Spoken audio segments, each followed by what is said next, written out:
Oh, starting a little late, and that's my bad. Huge shout out to my co-host here that I'll introduce in a second properly.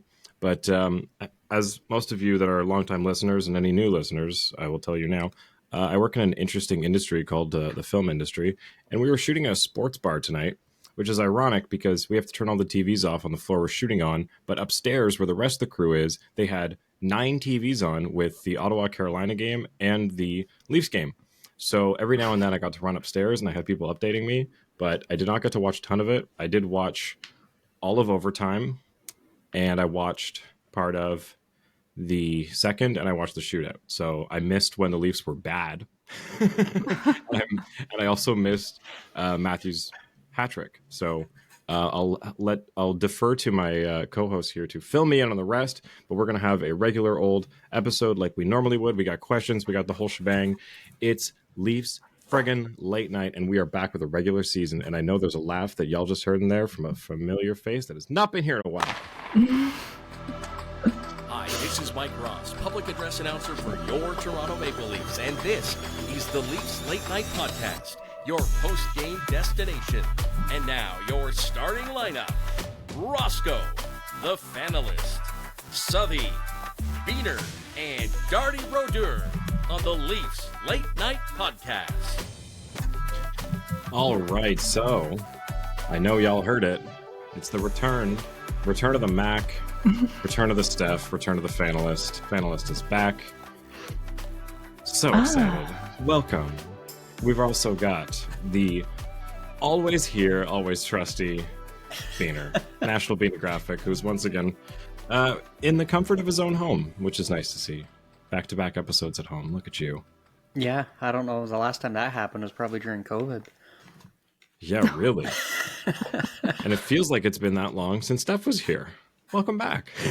Thanks, guys. I know it's been a freaking hectic off season, but just like Matthew said before the game, we have a fresh slate among us. We're starting from scratch. We have a new season. Feels like Christmas, right? It's just so exciting. And tonight, I think we just saw everything under the sun that could possibly happen, and lots to talk about. And for anyone who's been with us since day one, that makes 2 playoff eliminations in a row that has caused Steph to go into a 4-month shutdown. So the Leafs need to win or else we're going to lose Steph. Like, that's just what happens. That's it. Next year, it's going to be RIP, guys. So... all jokes aside, I'm super happy to have you back. It's how we started, and it's, everybody missed you. So happy to have you here. I missed you. No, I missed you guys. Honestly, it's been a rough off season for me, but even getting into the preseason, I wasn't that excited and I wasn't keeping up to date with the news. And I'm like, Steph, no, snap out of it. Like, this is what you're passionate about. And tonight just goes to show like how exciting watching hockey can be. And I'm just happy to be back. It's refreshing and clear mind, and I'm good to go. Hell yeah. Glad to hear it. Getting back into the swing of things is actually an interesting way to start here. So this is the first regular season game many of us have watched, and it's like riding a bike, you know? Preseason was whatever. Preseason, I missed a lot of it, but like I feel like it dragged on, and you know that you're not getting invested because A, the game doesn't matter, and B, it's never a lineup that you can really judge anything on. You're more just watching for who stands out individually, which is also tough and not what you watch hockey for. So me back to full form tonight. I'm standing upstairs on the second floor and everyone's kind of doing their own thing. We're in between setups and stuff. Some of the actors are upstairs. And I, whose goal was it? I saw one of the goals and I was like freaking out. I was like, yes, let's go. And everybody just like starts laughing. They're like, okay, we found a Leaf fan in the room. I'm like the only one left because Southey's not working with me anymore. So I do have to shout out. He did want to be here, but because I was so late, he had to back out. And also I apologize to him. He sent me his division picks for the last episode that I totally forgot to read off. And I apologize, but we also haven't done yours and I guess just yours and his we can add, and we'll put them all together into a thing so people can track. And I guess we'll let you vote on who's you're getting behind. Okay, and we'll see Sounds who wins. good. with the most backers at the end of the season. Same with Darty. We got to get his picks in and have a Oh yeah, little Darty. game going. Oh yeah, Darty. Hey, Yeah, Darty. they're sometimes absent one. But no, it's really exciting to watch real hockey again. Like I was standing with my hands on top of my head for a shootout, back to normal. It's so exciting, man. Yeah, I was fortunate enough to go to a preseason game, and that was fun. Like it really helped getting back into the spirit. But I'm usually the type to watch all games, watch all interviews, every other team's highlights, like even for fantasy purposes, especially for preseason. But this year, But you know what? This new roster, this new GM, so many changes. Like I'm seriously loving it. Hell yeah. Down to the song tonight, like damn, like coming into this, at least we have some Mike Ross coming into his 8th season, and then Joe Bowen for 42nd season, guys. So Wow, it's nice to have familiar that's names. awesome. The one that I am sad to see go, Ray Ferraro's over on ESPN now. I heard him when I was watching the Pittsburgh Chicago game yesterday, and I was like, oh, Ray, no, I forgot. Aw, I like him. Yeah, it was sad to see, or sad to hear him on another station that we're probably not going to get a lot of games on. But why is it that I do? Go ahead. Why is it that Sportsnet can never get anybody that we feel that way about? I don't Like it's know. always TSN. Ferraro, Mike Johnson's great. Like Sportsnet just gets everybody's rejects. We get Freed. That is true. We've been able to lock Freege down, and he's not, at least anytime soon, going anywhere, it seems. He's better than Dragger anyways. So speaking of Freege, he reported today that that the Leafs, well, not just the Leafs, but everyone cleared waivers. So before we get into the game, I do want to touch on this because I brought this up on Twitter and everybody seemed to agree. Was this just everyone clowning on Dubas? Because in no world would both Martin Jones, Bobby McMahon, and I can't even remember who else they had to clear through waivers, but those are the two that popped out to me. Those guys would have easily been claimed. I said it last episode. Fucking Harry Sateri was claimed. And you're telling me these guys go through with no hitch? Like, this had to be a vendetta against Kyle. 100%. I agree. Honestly, I agree. Like everything that could go wrong with Dubas pretty much happened when it came to the contract stuff. Like, thank God for, the other staff there. Like, I don't know. I was listening to that episode you guys did, and it made complete sense to me. I'm looking at, okay, who did the Penguins put on waivers? Because these guys would have cleared as well. So it's not even like they're following this to Pittsburgh, which pisses me off. Mark Friedman, Magnus Hellberg, Vinny Hinostroza, Colin White, and Radim Zahorna all waived. Former Leaf, Zahorna.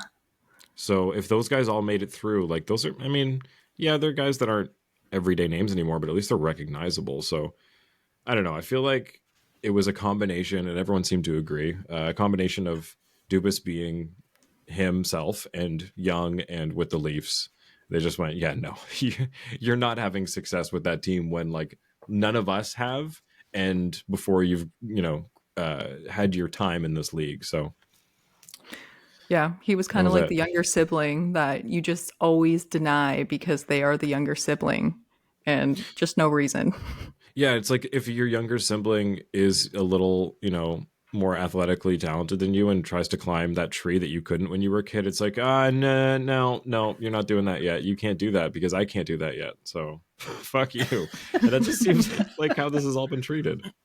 The only other thing, I know we got to get into the game, but the only other thing was you mentioned it, the goal song. We're trying to pull up what the actual whole thing was because they specified like how it was going to be changed. What was it? It's like one based on throwback one. Here, I'll let you do it. You probably know. Yeah, so there's 4 different songs. We only got the reveal of one. So there's going to be a Throwback Thursday song, a song played against original 6 teams, and then what was the other thing?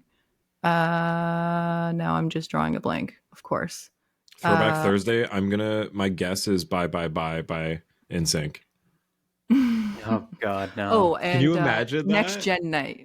Sorry. Right, Next Gen. So Next Gen will be something Drake or The Weeknd for sure. I'm surprised that this, or I don't think it'll be Biebs. I think it'll be Drake, especially with a new album coming out. That he might have gotten in touch if they were, planning something like this, and it's supposed to be like for the kids. Biebs is a little, I don't know. We're not kids anymore, and he's our age. He actually posted today saying, "Can't wait to listen to Hall & Oates tonight." Joke's on you, bud.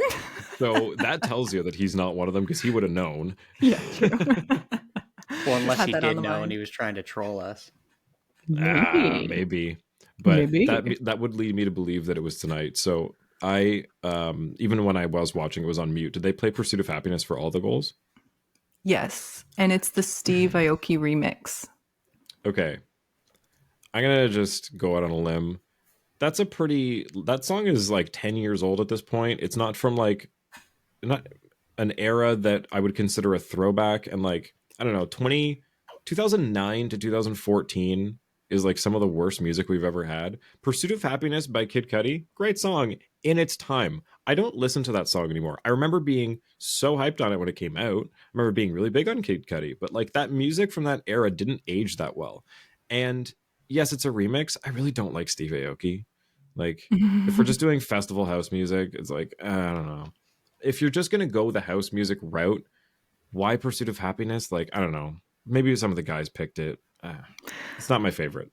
So we did have some questions on that, and we might as well answering them right now. Beggars can't be choosers, I guess. Nick at Leaves34 is asking, how do you feel about the new Goal song, as we just heard Roscoe talk about? He actually loves it. And Cal from Discord is a thumbs up or a thumbs down for the new song. And also Lucas Hainsworth just had a little comment. The Goal song goes great in the car with some real bass. Okay. To see, I'm talking from having not actually heard it in the context of the goal being scored. So we'll see next game when I get to see that. But just knowing the song, I'm like, that's a weird pick, but whatevs. What'd you think, Bean? I didn't know the song because I listened to everything that my dad listened to growing up. So all the bands I 'Cause you're a listened to dad. were either dead or retired. Yeah, and you're a dad, so you're just like dadding it for the last 10 years, even though you haven't been a dad for 10 years. You've just been in dad mode. So I was not familiar with the song, but it's okay. I don't know if it's like what is it, the Helsinki syndrome, where you just get so used to something even though it's not necessarily a good situation that it's, you just you almost miss it when it's gone. See, I feel like a good one for the Leafs to do is like, if you're going to go with something a little older, do like a Nickelback song, Oh God, no.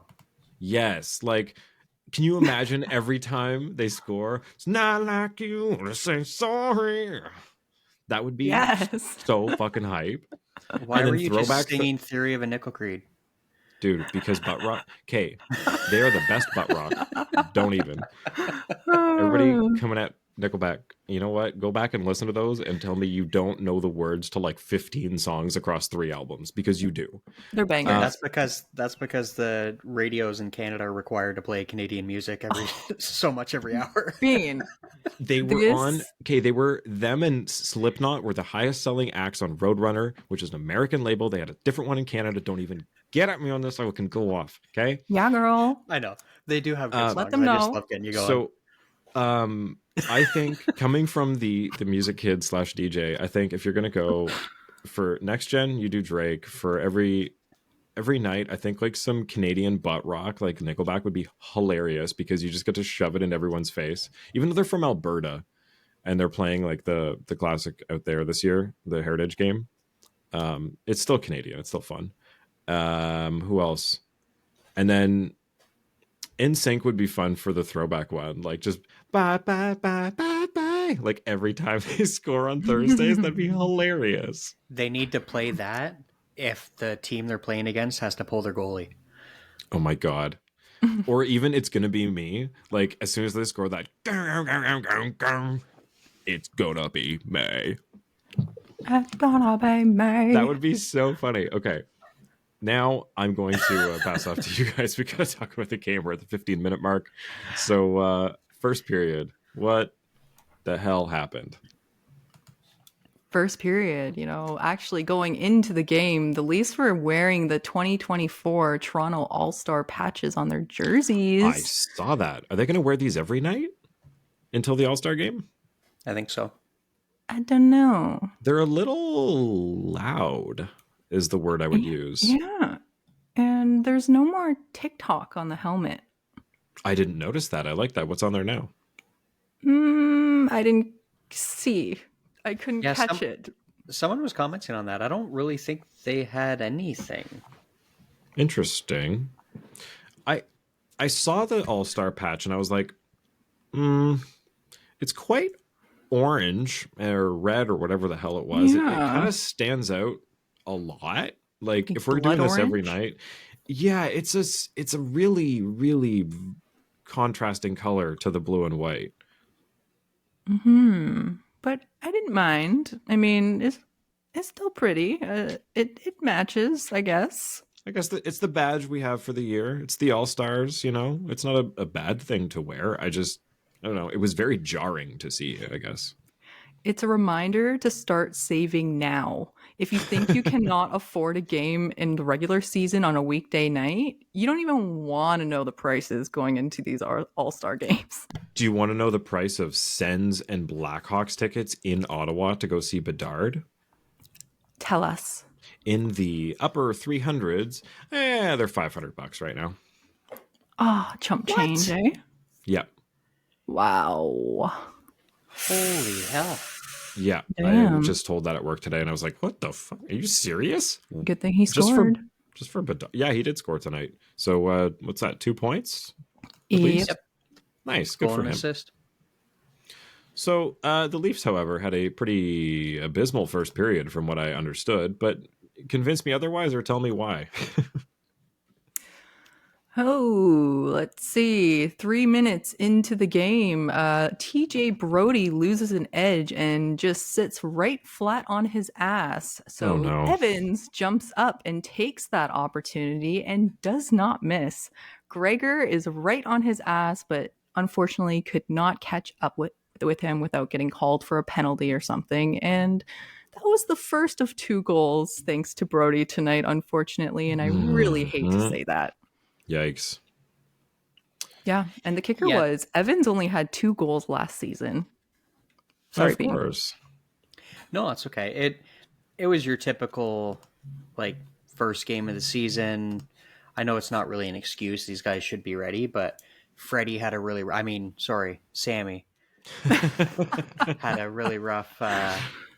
For those who can't see us, that was on purpose. Yep. He had a really rough start to this game. Like towards the end and in the shootout, he was looking more like the Sammy we saw last year. But opening night, shake all the cobwebs off. Brody needs to get his skates sharpened. Gio looked like he was gassed skating out for the player introductions. Oh God. It's first game of the season. It was nice to see Matthews show up. Him and Marner looks like they haven't changed at all. Bertuzzi looks like he's still playing on the Red Wings because he doesn't know what to do with 2 people that skilled. But no, there was a lot of good things to take away from this game. But at the same time, if we play like this all year, it's going to be a long year. Yeah. Oh boy. It's funny you said about Freddie. As I was, just taking my little notes here during the game, I accidentally typed Freddie at one point, and I'm not even fucking kidding you. Like, I was like, oh my God, Freddie, of course. And I'm just like, oh shit, Sammy, no. But yeah, everything, this first period, especially, we just have to highlight here, Fraser Minton getting his NHL debut. Awesome. Yeah. Parents in the stands. They'll be here on Saturday as well. Yeah. And I feel like you make that exact sound every time I hit that button. Yeah. Yeah. Nothing's changed. Oh my God. So Treliving actually gave the call to Minton while he was having Thanksgiving dinner at Riley's house. So that's a fun little story. And did you see that? So when the Leafs posted their story saying that Minton was in the opening lineup, See who shared that to their Instagram story? And with a little happy face? Bedard. Yeah. That he's gonna learn quick that you can't drop anything related to Toronto or you're going to start a rumor mill. It's been literally like 48 hours since, not even, it's been like 24 hours since the end of their game, their first game, and he's already got Toronto rumors going. Like, be careful, Connor. Please be careful. Don't give us any hope. The crazy thing about that is, like, these kids have played against each other in the WHL, right? Like, it's not like they've never met or anything like that. I imagine at some point or another, for some sort of all-star game or something, they've been in the same dressing room. So I'm sure they're probably even friends. Like, I personally don't see any issue with doing something like that, but you're absolutely right. Anybody sees that connected to Toronto and it's just going to start a shitstorm. Oh yeah, of course. It's just somebody being happy for another person that's like their age really getting a chance, because they are a year apart. They would be a year apart, I think. Yeah. So yeah, because Minton's an 04. So yeah, I mean, it's just being happy for somebody that's getting the opportunity, right? Like, I don't think anyone expected a month ago that Minton would be in the opening lineup and Nikki Bobby would be, down. So here we are. Yeah. So as the period progressed, at the 10-minute mark, we get to see what Reeves can do. And first he takes a little jab at Gooley on the sideboards, and Jack-Eye saw this, but then Reeves finishes his forecheck on Jack-Eye, and he took that super fucking personally because he raved like a savage right back at him to get him a 10-minute game misconduct during this fight. So the fight we've all been waiting for between Wi-Fi and Jack-Eye, and damn, like, this kid just acted like he didn't have his rabies shot and he was just going freaking ham on Reeves. But it's like there wasn't really a clear winner. I don't know. It was so fast, and I don't know. What did you think about that, Bean? That's why you get someone like Reeves, right? To finish your checks. Like, when he went after Gooley, honestly, there was a potential of it borderline being called with the way some of these calls have been going. We're in the second night, and we've already got 2 penalty shots in the season. But no, like, Jack-Eye, Wi-Fi, whatever you want to call him, he definitely had the instigator, and that's a big time penalty for you as a player. Like, that's a 2, a 5, and a 10. The 2-minute instigator to the 5 for fighting, and then a 10-minute misconduct for the instigator as well. Yeah. Holy yeah, Jack-Eye just jumps him. But yeah. I mean, Reeves, most people would not be able to hold their own against Jack-Eye. I mean, for a young kid, he's shown he could beat the shit out of most of this league. So Reeves holds up, but it's the fact that he gets pushed back into the net and goes down over it. Like, that sucks. It's. I mean, if you're a Habs fan, you say Jack-Eye won. If you're a Leafs fan, you say it's unfair fight. So take that how you will. Yeah, I was surprised to see him because the last notification I got, he was sent down to the minors, Jack-Eye. And then tonight I saw him in the lineup and I was like, okay. And if you go to Jack-Eye's fantasy profile on Yahoo, everyone's talking about Reeves versus Jack-Eye, first game of the season.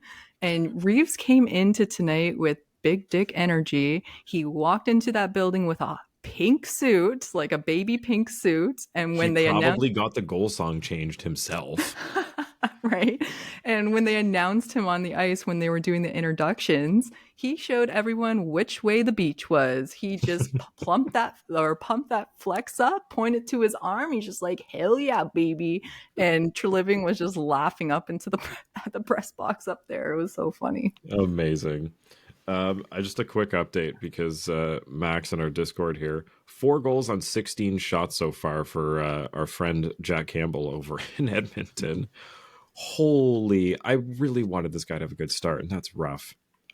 Sammy was at the same pace tonight, which didn't go well. He ended with a fair. 792. That's fair. Yeah. But anyways, yeah, it only took 10... 10 minutes and 20 seconds for his first fight as a Leaf. Sorry. Yeah, no. What you mentioned about Jack-Eye though going down, we actually talked about that on our season preview show. Is all of us were surprised to see that Gooley and Jack-Eye were both listed as on Laval Rockets. So, yeah, they pulled some weird shenanigans in the last couple of days there. Yeah. They definitely did.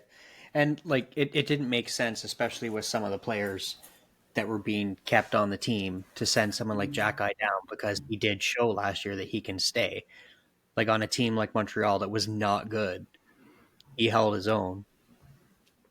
Yeah, he's honestly like he's probably one of my more not favorites, but like a defenseman that I am entertained by watching, regardless of what team he ends up playing for. Like it's just that's somebody that's that's cool. It's out of the ordinary. We haven't seen that in a while. It's fun to watch. His name's fun. Honestly, Wi-Fi. he's a character. Yeah, exactly. Yeah, but the rest of the period, not much going on besides the Leafs being anything but crispy. The passes were poor. Everyone just kind of looked like they're learning how to play.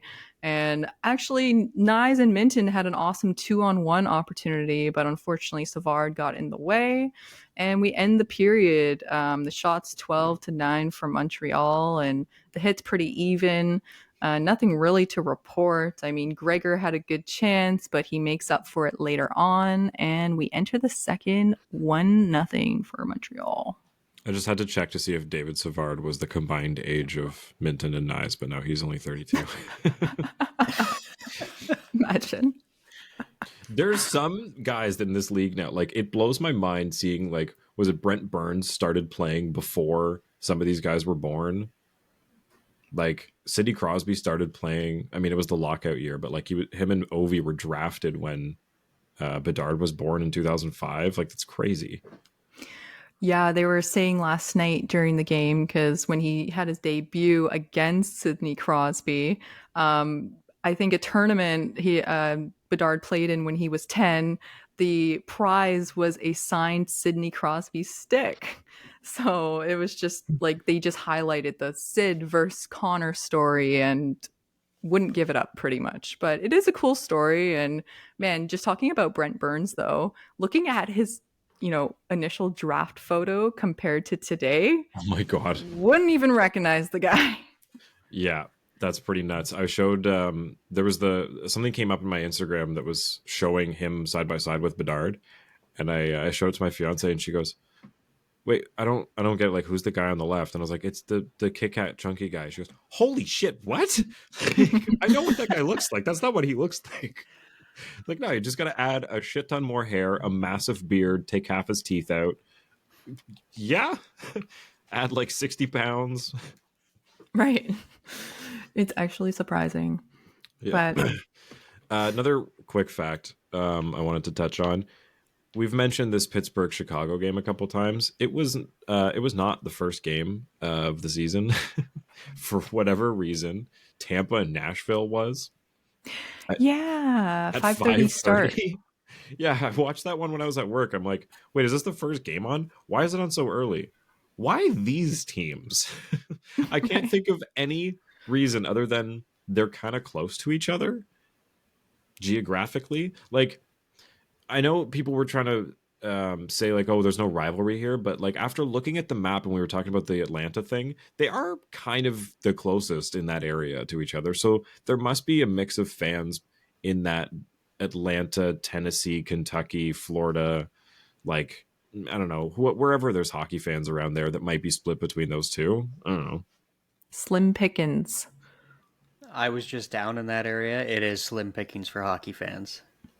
Yeah. Yeah, when I was in Orlando, people looked at me like I was an alien wearing anything hockey related. I met one Tampa fan and I met one snowbird just because they're from Montreal, and I got chirped about my my shirt because I was wearing a Leaf shirt. But that's about it. Everyone's super, football-y. Everything's all about the foosball. Yeah, I was checking. I think there's 7 cities that have an NBA or NFL team that don't have an NHL team. And I'm looking at them, I'm like, Oklahoma City, nah. Sacramento, nah, that's not going to happen. Utah, we'll see. Like Salt it Lake City. could. That's probably the closest one. But most of them are like, yeah, New Orleans. We're not getting anything in there. Atlanta's a far fetched idea. Like it's all in that kind of southern belt there, where, like, if you look at a map of where the NHL teams are, even most of the Western teams are east of the center of the states. Like it's pretty crazy. There's a huge gap. It's like Nashville and Columbus and everybody in that, and like St. Louis are all kind of in the middle and the eastern side of the middle, and then it's like massive gap, and we have the LA and Anaheim and San Jose and Arizona. So You'd, there's space. you'd probably find more fans in Alaska, honestly. Yeah, but Probably. yeah, just it's interesting because I heard the one of the other shows, I'll say, talk about how, because hockey has, and I never thought about this before, because there's 7 Canadian teams and there's usually 1 Canadian team in all the other ones, it gives kind of an opportunity for the NHL to potentially go up to like 40 teams if you were to expand to some of those American markets. But that's why I went to look at which markets those are, and I don't know. Besides Utah, I don't see 6 other markets that you could throw some into. Yeah, I think we saw more progression out of everybody instead of just seeing like, okay, this is the lineup we're going to go with and kind of testing them out in preseason. This time it was, okay, we're comfortable with a lot of the players that we have and their progression already. So let's see who else is in the system and we can look at who we can move, i.e. Sam Lafferty. So I think they had a more efficient, effective, purposeful, and with a mission in mind preseason than last year. Yeah. Yeah. Yeah, that's a pretty good way to put it. And like I think it was Friedman was saying that, Trey Lemming went to Keefe and said, don't think about the roster. Give me a list of your best team with the players that we have. And Interesting. at that point, it included Minton. So you had to do something to make room. And that's why they shipped Lafferty, right? Like, Yeah, it kind of feels like Dubas was too personal about it. Like maybe he had some sort of connection with some players and he kept trying to give them chance after chance. And like Got to with do right by the guy. right. And this year, it's like just an objective view, like who is better, who won the spot, like straight up. And Gregor, for example, literally played his way and you could not say no to him. And same with Fraser Minton. And people would probably argue, like, you're ruining his development, yada, yada, yada. Like, these guys have earned their spot. And I'm glad that they just gave it to them and instead of saying, maybe next time or whatever, or like this is a new PTO, like you're coming from here, we don't really know you that well. No, fuck that. Like they've played well for a reason and they played tonight. So I'm so happy to see that instead of, the same juggling of the same players, kind of like what you guys were saying last episode, right? Yeah, and is it not pretty telling that all of these guys that Dubas was fitting into these like 4th line roles over the last couple of years have all just been cut from their PTOs and don't have a team? Right. Yeah. And don't get me wrong, I really liked Sam Lafferty, especially in the preseason. I thought he kind of brought his game to another level and he was finishing. Like it wasn't just all about speed. Like I thought he played a heavier game and I was really looking forward to him being on this team. But also, I had no idea Minton would even be a thing. Like just No, drafted. We're thinking like in 3 or 4 years, right? And then Gregor, or then there's Grambrell, and you're just like, like we'll see, whatever. They're coming from the Sharks, but damn, like I'm happy. Yeah, Biener, go ahead. I was just going to say, Yeah. speaking of Go. me, Yeah. I was just going to say, speaking of Gregor, probably get back to the game here. What a shot to open the scoring for the Leafs for the season. Both of us were wrong, Roscoe. Yeah, I said Yarncroke, I think. Yeah, I said Nyes. And yeah, Newhook made it 2-0. Caulfield had a goal called back, so it was almost 3-0, unless I'm getting my times mixed up. And then Gregor just a rocket from the face-off circle. Yeah, it was right before that I saw on Twitter when it was 3-0 briefly that the coach's challenge was the best player on the Leafs so far. Yeah. Yeah, and Sheldon Keefe, last season he was perfect, 8 for 8 on the coach's challenge. He's 14 out of 15 with his career. So tonight, yeah, it's Well, like now 15 out of 16. Yeah, just great record there. And Caulfield, what a shot! Like I got to give it to him. He was an OV spot, down on one knee. It would have been an awesome goal if it wasn't offside, and it was really, really close. But Yeah. Newhook, though, what an addition for the Habs. Just Honestly, to me, most of the defense core, aside from Riley, looked a little shaky tonight. Yeah. Like it's not like everybody had a bad game, but nobody had a great game. Like Riley, to me, looked like he was how he was playing in the playoffs. He was skating with the puck. He wasn't doing his, how typically Riley will have almost a gaff a shift. He didn't really have that. Like the big boys showed up when they had to tonight, and it took 35 minutes of game time to start showing up, but they did.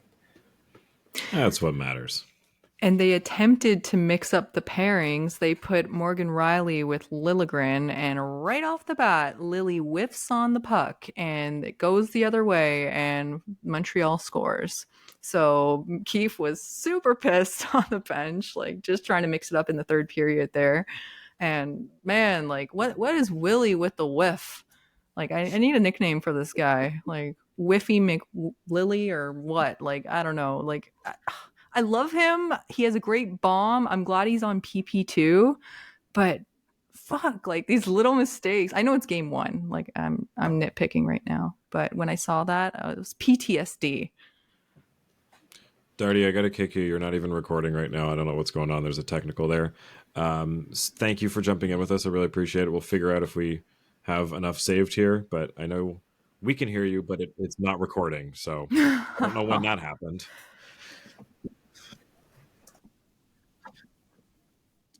Peace out. Thanks, man. So Alex Newhook, great addition. I was hoping to grab him on my Tim's pick. Did I? I can't tell because the fucking app never opens. I can get to like hit the picks and it opens like once a day, enough for me to make them, but never to check. We'll try again. Yeah, that second line of Newhook, Kirby Doc, and Slavkovsky, I thought they were buzzing tonight, and we got to see another side of Slav after getting injured last year. And this line just pairing up on their second goal, chipping it up the boards, Doc to Slav, right across the crease. JT's way too late to even cover anyone, and backhand pass and in, just chipped up by Newhook. It was a nice goal, and really bad on Sammy. Oh, I did. Nice. I picked Matthews, Bertuzzi, and Chychrun tonight, so I wish you got more than one for when people scored a hat trick. Anyway, yeah, I think the Newhook edition is good, but I guess my question for the Habs is like, is that what you're doing right now? Are you adding other pieces that are good right now, or are you still trying to lose? Like, I can't make sense of where they're at in this rebuild, because I've heard from both sides, like people think that, this is enough and they got to start just progressing with it. Kind of like the Leafs when Matthews and Marner came in, just keep running it until it works. But other people are like, no, we gotta make a couple better picks still, and like, tank and have some valuable assets to move to bring something real in a couple of years when we're there. Like, I just can't figure out where the Habs are at. Alex Newhook's the same age as Caulfield. Well, that's what I mean. Like, are you bringing in... By that logic, you get rid of Caulfield. Yeah. Right? Like, I'm not trying to be a jerk, but you have to start giving something to the team, because if you just keep going in limbo, like that's like the Oilers when they had Taylor Hall and Eberle, and their first reiteration of it. Oh, we're not quite there yet. Well, if that's your mindset, you're never going to get there. So I guess my point is, like, where's the goal to place in the season for the Montreal Canadiens? Like, do they want to make the playoffs, or do they want to have like like for me, it's are you selling at the deadline or tanking and trying to get a good pick, or are you making the playoffs? Like that in between seems like shit. But if that's really where they think they're trying to get this year, If uh, if I was running the Habs, my goal this year would be to have the team playing somewhat competitive games towards the end of the season. They don't necessarily have to make the playoffs. They don't have to, you know, be within mathematical eligibility to make them at a certain point in time. Just don't be dead last. Don't be second last. You've been there. You've had a couple high draft picks. That it. Some of the teams have shown that it doesn't take that long to do a rebuild if you do it properly. Don't pull a Buffalo and do it 4 times in 5 years. But you don't have to do the typical 10-year rebuild anymore. I mean, until they have Yeah. a goalie, I don't know. That's And my also, Alex Newhook was a first round draft pick, drafted 16th overall in 2019 by Colorado, and they were able to sign him to 2.9 mil for the next 4 years. So oh if wow. he can contribute and just continue playing this offensive style game, it's a huge win for the Habs on such a cheap contract. What did they give up for him again? Oh, Tyler Toffoli, isn't it? No, where No. is it here? Sorry, I'm reading the wrong pick. Newhook. Yeah, it was like a weird. Colorado got the 31st and 37th picks in the draft, and defenseman Fairbrother from Montreal. Okay. Um, this move clears potential salary cap space. Keep pending free agent JT Compher after the Avalanche acquired Johansson. Okay, yeah. I don't know why this is. This article is headlined "Canadians acquire new hook from Avalanche," and then it says "Flames trade forward Toffoli to Devils" right under it. So I was just like, wait, I don't know what I'm reading. Fuck you, CBC. And it's funny because they didn't even end up keeping Comfer either. No. No. Yeah. But in Okay. this, Yeah. go ahead. Sorry. Good. Do it. Say what you're gonna say. In the second period, Curtis from Alberta called out on Twitter that the Buds will be scoring 3 in the second, and he was absolutely right. Aside from all of the penalties, Montreal took 3, Toronto took 1. Noah Gregor scoring first for the Leafs as being mentioned. Wow, like I just want to mention one more time, like if it wasn't for Nylander making it to the bench on this play and the official kind of waving it off because it was a little late, and then Gregor just rushing to the net, like this wouldn't happen. But I'm so glad that we got to see his speed as well as his finishing skill, because we've had so many speedy guys come in and out of the lineup, but 70% of them couldn't finish, it felt like. So it's nice to have a guy who plays really heavy on his stick. He's not afraid to forecheck, and he does all the right things that you need in the bottom six. Love it. I definitely I put out like absolutely no one had Noah Gregor scoring the first goal. Like we had a whole poll on the last episode, like, oh, hey, who's it going to be? And I don't even think he had a fucking contract when we had done that episode, or he just No. signed for like league min the next day. Like, Yeah. oh my Yeah, god, technically it hadn't been approved yet by the league, so amazing. I don't want to skip over too much, but we are at the 52-minute mark, and we got a shit ton of questions, so we'll have to save some. But Okay. let's get to, so how the hell did we go down 5-2 and then end up tying it up? Just quickly though, right after the Gregor goal, Matthews scores his 300th career goal, the fastest Leaf to do so. Only 9 games are more than Ovi, and he's the Wow. only other active player in the league right now to be on the same pace. 10th in history overall, and damn, just what a shot. Like rebound comes right out straight to him and he just roofs it. Like just comes off, Marner takes the shot, it bounces off JT, goes straight to Poppy, doesn't miss. And this was just the start of the badness, in my opinion.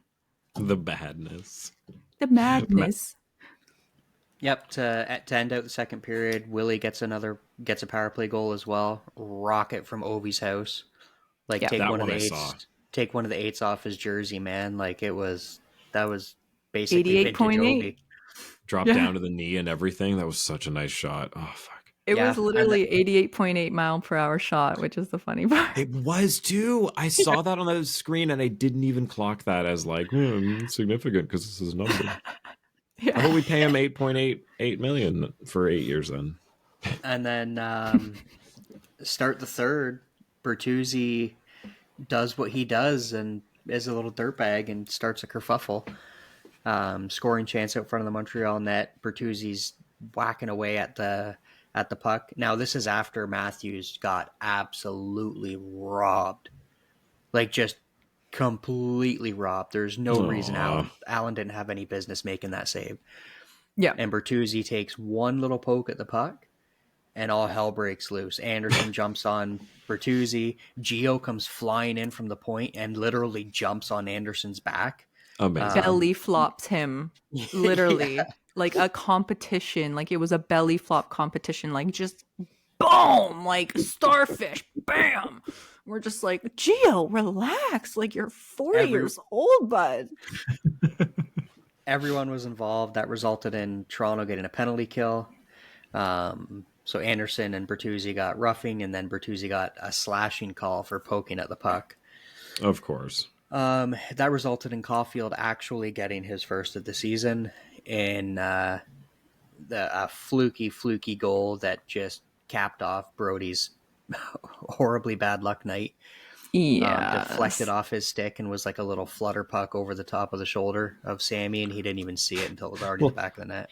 Little Cal flutter puck. Yep. It literally looked lobbed. It looked like a slow motion high, like kind of like he was fucking around trying to roof it. And of course, Brody, man, second of the night. Obviously, it's out of his control. He had good intention, but he was not feeling great after that one. Yeah, Caulfield pulled out the 56-degree wedge on that one. Wow, they golfed a lot this summer. Newhook then puts the Habs out front with a tip in out front from Wi-Fi's shot from the point. And then from there, the Yolonen goal, that was, if I remember correctly, that was the Lily giveaway where Lily bobbled it. Yes. And I don't even know if I'm saying his name right. Yolonen. It was like Yolonen, or Yolonen. I don't know. Anyways, but I was going to say, are you asking Steph how to pronounce somebody's name? When they said it, I was like, oh, that's not as bad. And then I wrote it down, and now I'm trying to read it. Like, what? Vancouver's up 5-1. Yeah. End of the second. Let's go, JT Miller, 3 assists. And then, just quickly help wrap it up here. Sheldon Keefe and everybody's favorite Bond villain, Guy Boucher, pull Sammy with like almost 5 minutes left in the third to get a little bit of a man advantage there going. And Poppy just completely makes Jake Allen look like me in that. Like, he's standing almost on the goal line and sees that Allen's still standing up and just shoots it in off his skates. Like, that's a beer league goal. Yeah, he made him look stupid. He didn't see it coming. And, the Leafs scoring 3 straight in the second, and the Habs come back in the third and score 3 straight. And then the last one out of that was the stupid turnover. So this was so nice to see, just that little rotation from high to low with JT. And Matthews just like, screw this, spins and just slaps it right in. And everyone's just like, oh, it worked. Yep. And then at 18:53 of the third, pulled Sammy again, and the Leafs are hemming the Habs in the zone. Willie comes out from the top of the slot, passes it down to Matthews in his office over there off to the side of the net, and instead of one timing it, he kind of stops it, does a little deke, which just completely makes Allen, like, he looked like a fish. just flopping around there and just tucks it in past him to tie the game up. It was beautiful. Oh, amazing. So like I said, I did see overtime, and man, Nye's taking that tripping call. That sucks. That almost cost them the game, but otherwise, it seemed like they were holding the zone and moving the puck pretty well. Did I miss anything there? I didn't catch all 5 minutes. I think I caught about 3 minutes 45. The Trey Krona's line was pretty good with Willie and Yarncroke and Klingberg. Yeah. But Nice.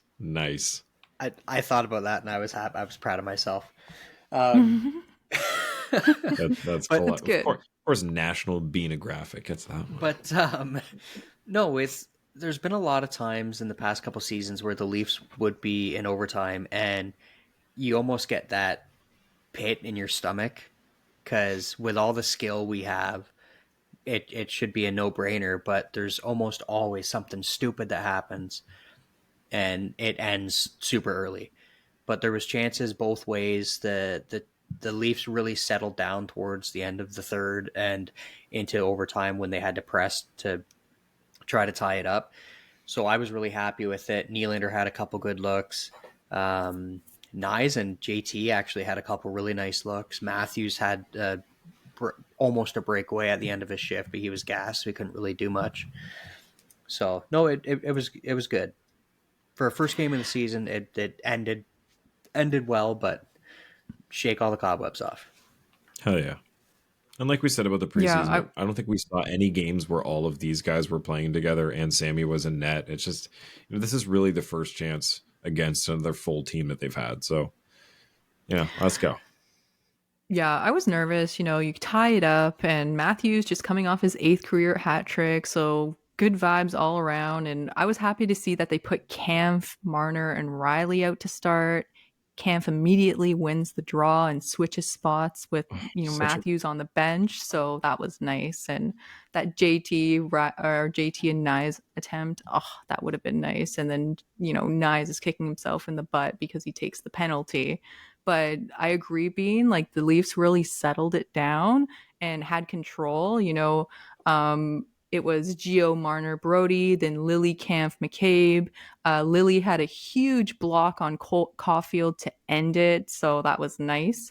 And also on that last Matthews goal, I just want to say Klingberg holding the puck in the zone really made this goal happen, because I thought the puck was just leaving and we're like, shit, there's going to be no time, but he saved the day with this huge reach. Like, this guy he's a really good puck handler. And it was nice to see. And it was relieving. Like, something usually we'd be like, great, there goes the game, right? And I guess this is just a moment where we see like what Klingberg can do for this team. Yeah, Skeletor had 2 assists tonight, so he made up for a couple gaffes and showed his offensive side. Like, that's the type of defenseman he is, right? Yeah. Yeah. All right, so we're at the hour mark. Let's go to the social media scrum and see what we got from everybody on Twitter. We have 10 questions on Twitter, just on mine. I don't know if you got any more than that, Steph, but that's going to be like a new record. And for game 1, like, thank you guys so much. Yeah. So, first off, friend of the show, day 1, Mike the Fanatic, is Poppy on the Pursuit of Happiness. I mean, okay, if we're gonna, that's fun. I like that. The song comments aside, yeah, Poppy is on the Pursuit of Happiness this year. Not the Will and Jaden Smith movie though. Last year, it took him 7 games to score his first goal, and I believe it was 33 shots or so. And tonight, he just came back in old Poppy fashion. I don't think he was pretty happy with his production last season, even though he scored 40. We all know he could do better than that, and now he's the highest paid player in the league. Expecting huge things from him this season. And also, after he hears that Bedard did not score 4 goals in his first game, he goes, "Kid, let me show you how you do a first game of the season. Come on, you gotta give the people a who's show. a man. This is a man's game. You're a little boy." Technically, other friend of the show, he's not highest paid until next year too, though. Yeah. Okay, fine. Fine, still. Somebody, McKinnon still got it this year. Okay, Max Daddy was fine. calling you up to chirp you. so many friends of the show. I mean, everybody's a friend of the show, but everybody that's been here, so many questions from like day ones, and I love y'all. So Mikey D, let's plan the parade. I'll bring the screech. Okay, one, stop it. That was not even. They were not good. They squeaked the win out, and screech is not good. I'm done with this Newfoundland shit. Alex Newhook is a newfie. So, Really? yes. And Mikey always tends to draft him in fantasy just from the trend. So, shout out. Yeah. He always likes the and newfie Mercer. players. Yeah. I'm just picturing. I don't know if you guys have watched Shoresy yet, but fucking Ted Hitchcock, who's from Newfoundland. They no, is it Ted who's from? No, it's the other guy. Fucking not Ted Hitchcock. Is it? I don't remember. I haven't watched the second season yet, and I haven't watched the I've first one in never a while. watched it. You have to. You guys have to watch it. It's I so should. good. But Yeah, there's a I guy should. from Newfoundland, and like nobody understands what he's saying. Like they'll be in the dressing room, everyone's like doing these one-liners, like firing people up, and he goes, "Going to give the boys a ride round. We're going to run them up the walls and run them down the walls." And you're like, "What the fuck did you just say?" Oh Love my it. god. Love it. Another good friend here, the Canadalorian. Canadalorian. It's like the Mandalorian, but it's Canada. Not Canada, Canada. Shut up. It's past midnight now. Nothing matters.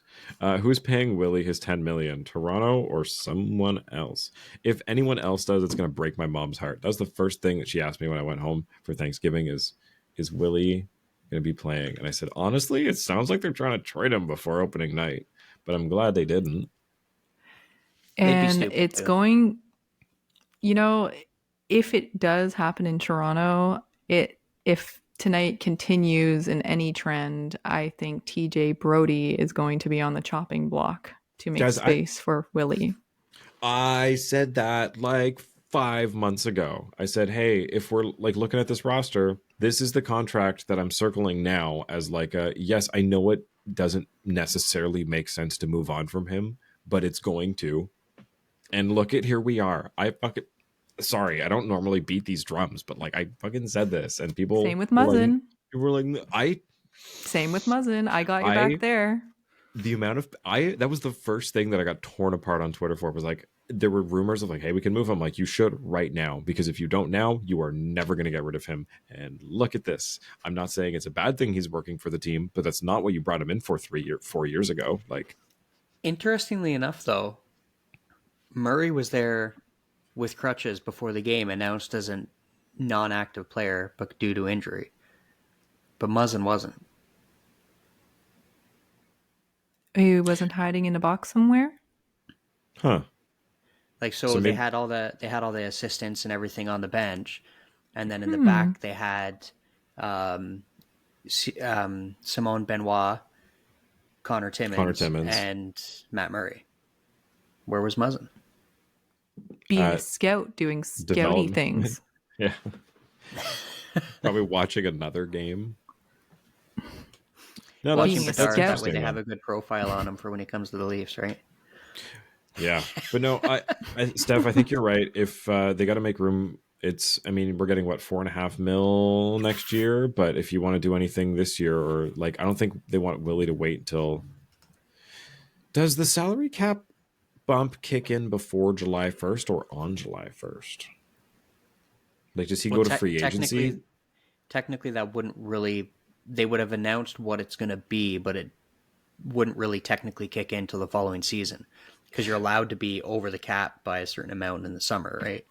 Okay, fair. I'm just wondering, like, is there going to be a scenario where they have to wait to see what the cap is going to be at the end of the season to work out his deal? Because that might be what they want to do. Because I don't think they want to give him 10, but if they're finding out, okay, it's going to go, 4.5 instead of 3, then maybe we can do 10 instead of 9.5.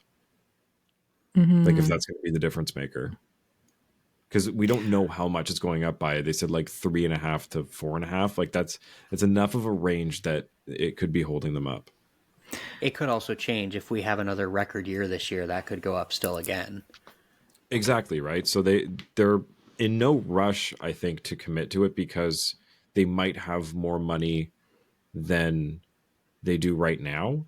And I think if Willie's smart with his agent, they'll probably kind of figure out the same thing, that if we sign now, there's less available money than there will be in 8 months potentially.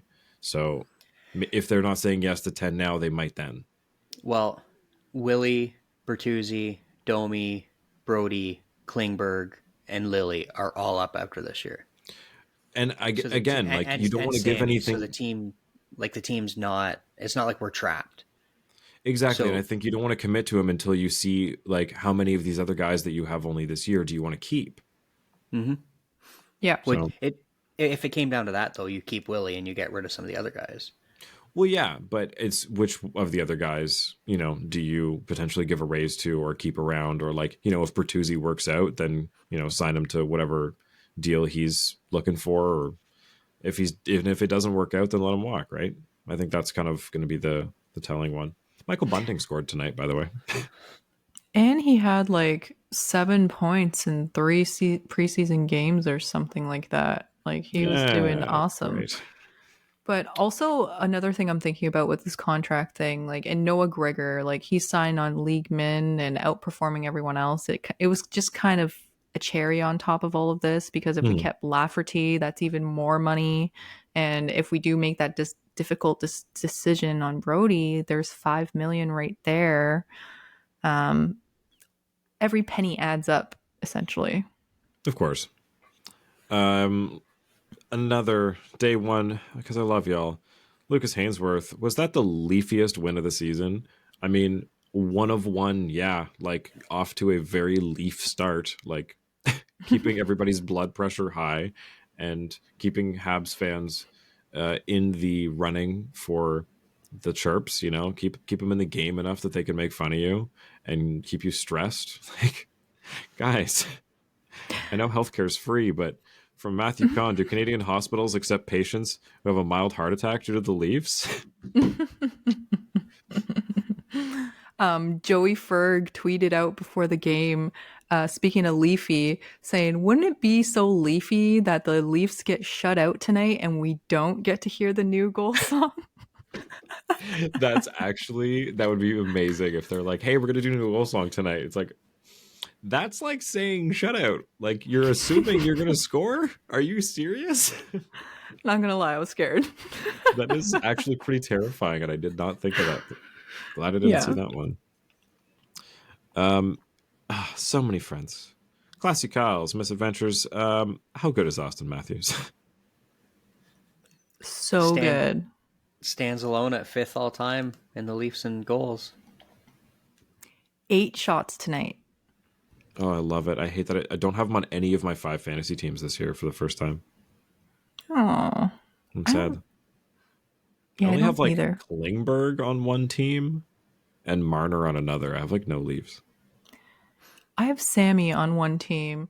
Regrets. Holy, tonight just buried me, guys. Like, but obviously it's gonna get better. But I've got Sorrows too. I'm not happy about it. So continuing the friends list, Lindsay Isabel, how many air miles did Gio get from that absolute dive bomb beauty? Enough to get to the pursuit of happiness. Enough to fly on a vacation and maybe retire.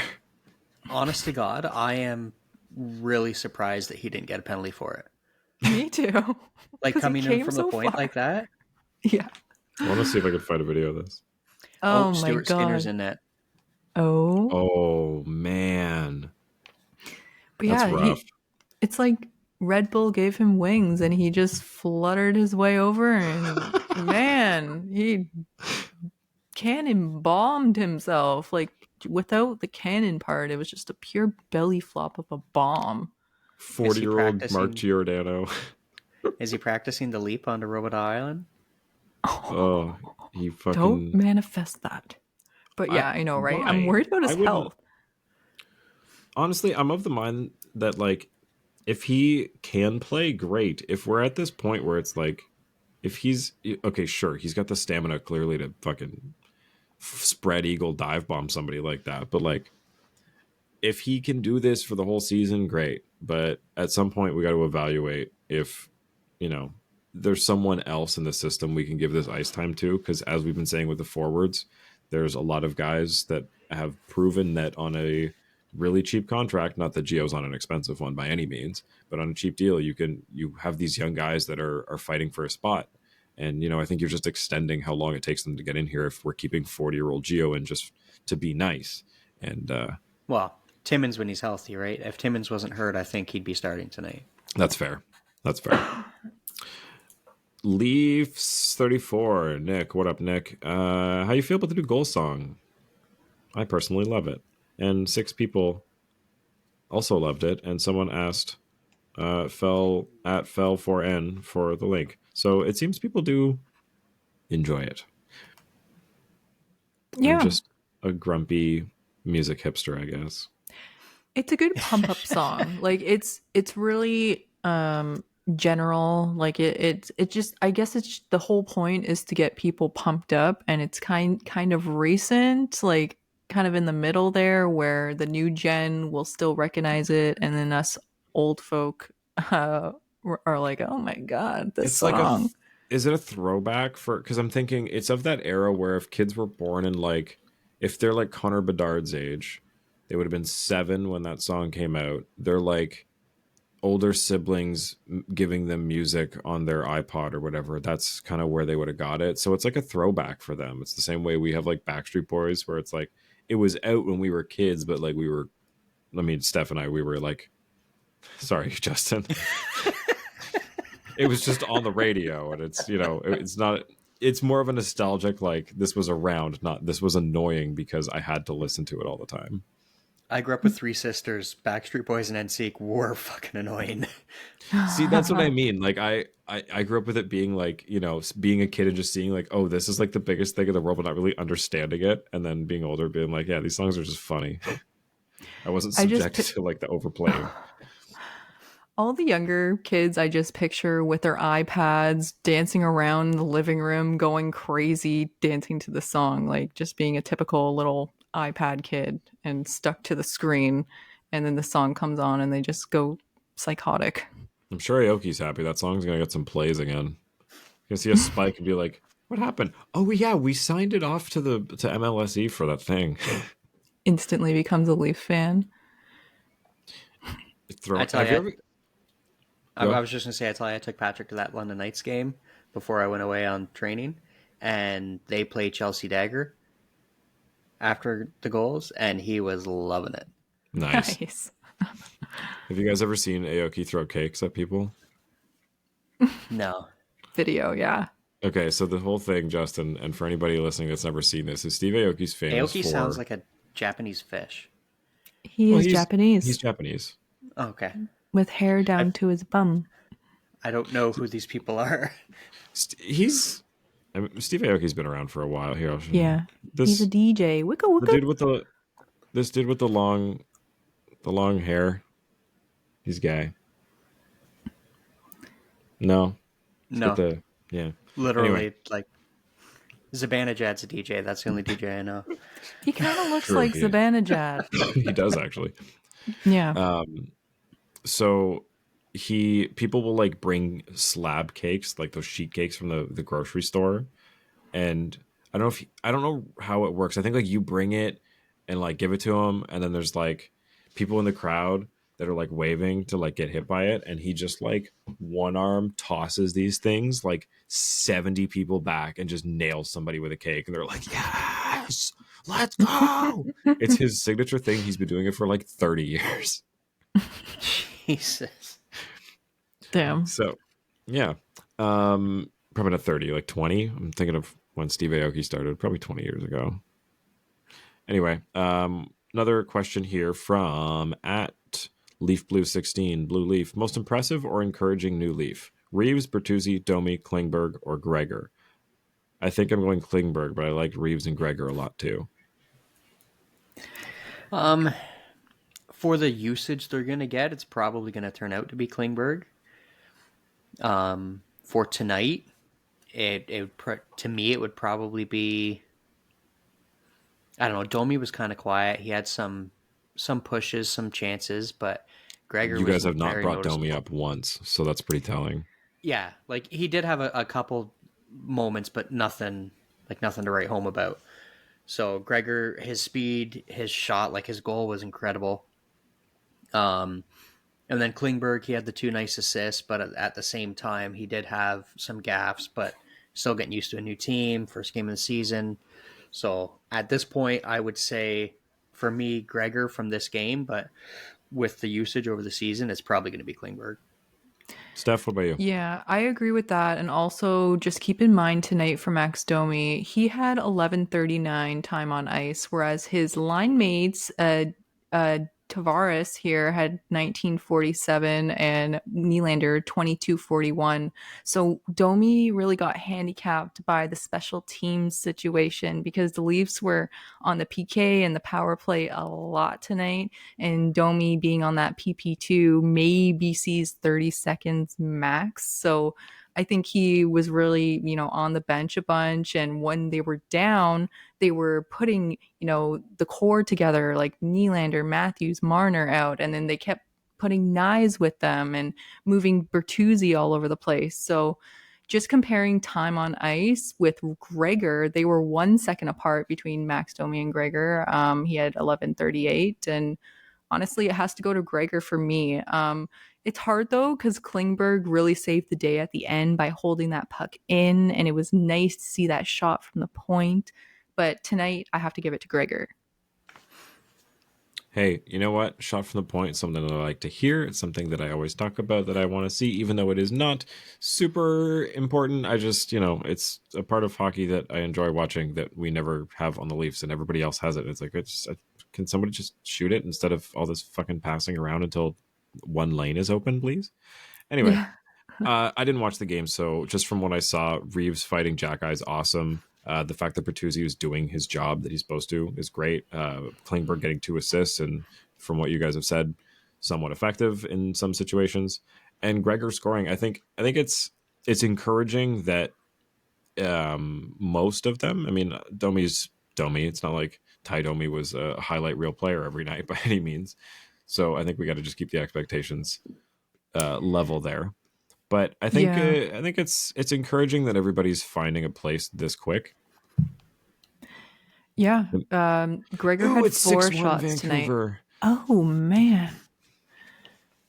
But yeah, just to cap Sorry. that combo, four shots on net tonight for Gregor with 11 minutes on ice. Like I think that's awesome. And same, Nylander tonight had 5 shots. Bert had 5 shots. Maddie with 8. So it's nice to see them shooting that puck because in the first period it was not looking good. One of the one of the biggest things, excuse me, sorry, that I liked seeing tonight was the consistency still from Willie. Like, what was it, halfway through the year last year, right up until now, he has been a constant driver, like, very few holes in his game. And, like, that's what Keefe challenged him to do, right? So I love seeing that because he was very dangerous tonight. I know it's contract year, so he's probably going to play very well. But, and then, like, Mo looked great in the playoffs. Like, that's the Morgan Riley that we all grew to love when he started in the league. And then all those dark years with the Leafs, he kind of, the offense tapered off and he was just kind of our longest tenured player. And then the playoffs this past year, he was great and he's carried that over at least to game 1. So that's really promising and hopefully it can keep going forward.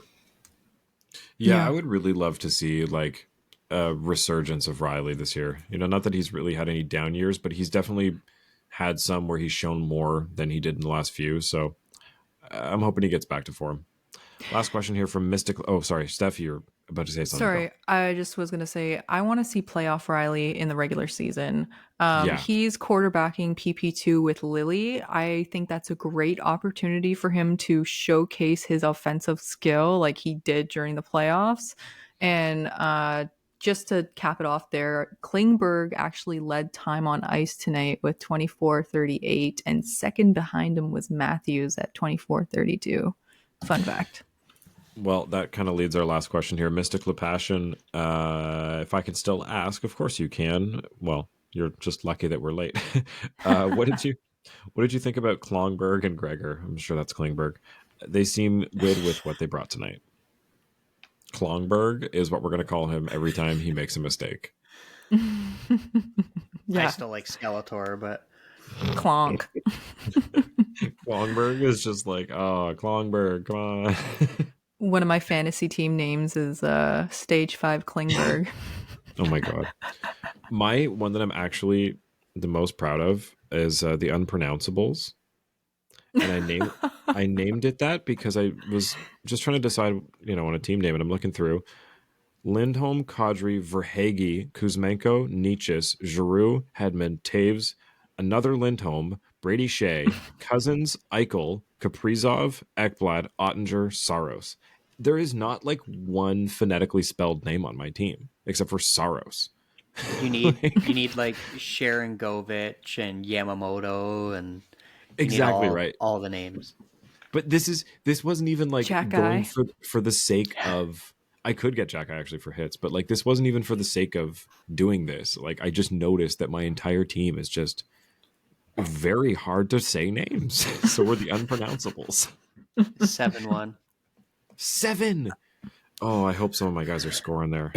I have a Vander Kane though, and he's like just negative, negative, negative, negative. It's so shit. Ugh. Yeah, I actually avoided him in my drafts, but I targeted Bouchard. He should be having a very good year, hopefully. Hopefully. Kale McCarr scored tonight for anybody who's got him. Just our little, I don't know. We'll do this to close it off. Mikko Pasta with Rantanen's got 2. 3. Mikko Rantanen's got 3 points already, goal and 2 assists. Nice. Yeah. Pasta So with 2 goals. Bedard Nice. with a goal. Mangiapane scored 3 assists for Hughes tonight so far in that shitstorm in Edmonton. 7-1. Yeah, Miller's got a goal and 4 assists already. Wow. Oh, that's good. McDavid's a I think I have him. -3 with 1 assist. Lovely. And for all of you idiots like me that drafted Jacob Chikrin, he was a -3 tonight. So that's your fantasy update for the night. We'll turn it into a proper segment, but this is what happens when we just end up checking our phones for fantasy because there's so many games Ooh. on. JT's stat line is great. 1 goal, 4 assists, +3, 2 power play points, 3 shots, 3 hits, 1 block, and counting. Love it. So, kids, when's the next game? Yes. Friday? Is it Saturday? Friday? Saturday? Leafs? I just Let me check. I gotta Saturday. double check. Saturday against at home against Minnesota. What a We've got weird Minnesota team and to then play this early. Chicago. Ugh.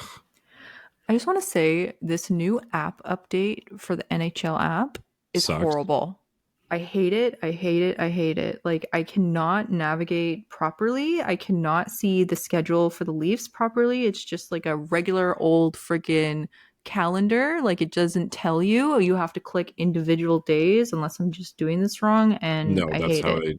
they do it now, and it's the same on the browser. It's really stupid. Oh my god, this is so like. Did they fire their whole team and just freaking bargain barrel it? Like, what happened? Anyway, So Saturday, I will be pulling a national Biehnographic and doing it from a hotel room, I think. ooh, As I'm going to Niagara Falls this weekend for a week of work. nice. You're down my neck of the woods. Am I? That's your neck. Well, I thought you closer were than Ottawa. That's fair. okay. True. Oh, you know what? Actually, depending on when here, we maybe plan that I on my way back I can stop by and we can do Saturday the 21st. Oh no, I'm gonna still be in the falls. Never mind. I thought we could do it. Saturday or Niagara is like an hour and a half out of your way though if you're going home. So I would Yeah. completely understand not visiting.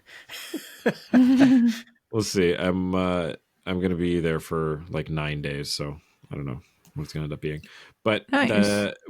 the good thing is our filming there is daylight dependent, so I can only work until the sun starts going down, which is like 6 o'clock. So I shouldn't be missing any of the games. I just can't really stay up silly late because we got to get up early to catch the sun, But we'll be good for episodes. So stay tuned. Vancouver We'll have one just for pulled Demko. everything. What? Why?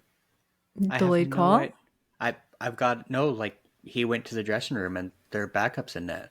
Uh-oh. Oh Did he, I've no. got did it he muted not so I have to can't make a hear save for anything. 20 minutes and then pull something? Cramp. And Slurp McDavid's in the the God. penalty mustard. box for cross-checking.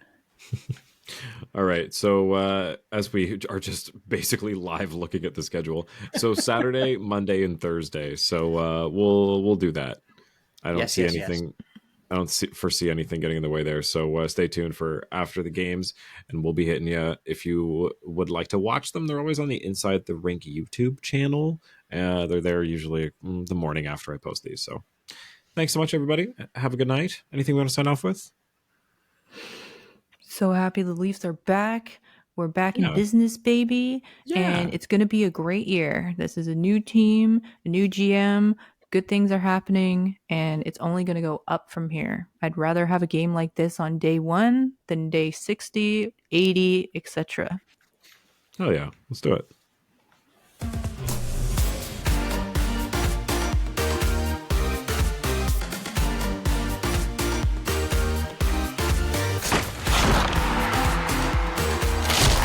Follow us on Twitter and Instagram at Leafs Late Night, your night of post-game podcast. Available after every game on YouTube, Spotify, Apple Podcasts, Audible, and more.